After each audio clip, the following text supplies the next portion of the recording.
Let me take just a moment to tell you about the downloads. You've got your course journal, which you can download in a PDF, or you can now download that in a Word document.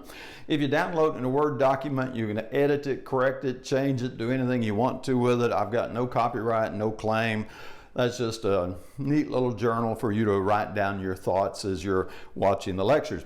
Now, the next thing I have what I call the spider game. And the spider game is a little unusual. It's designed to tap into the creative side of your mind. So what you're doing with the spider game is you've got this one main word or phrase right in the middle and then all these little branching off spider legs. And the idea is just write down whatever thought occurs to you.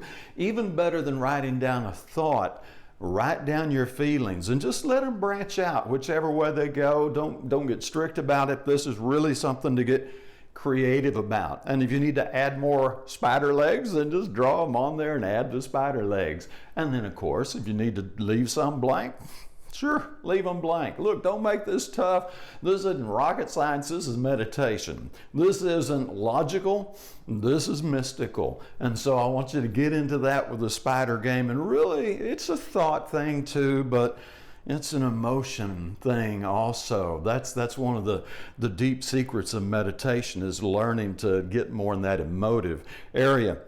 And then at the end of each verse, there's a little quiz. The quizzes are meant to be lighthearted.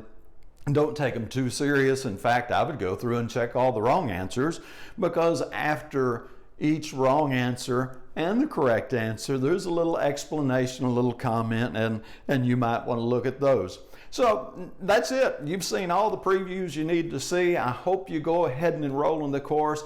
I know there's value in it for you, and I hope if you have any questions at all that you'll really feel comfortable and just put them in the Q&A section there, and we can get together and we can talk a little bit.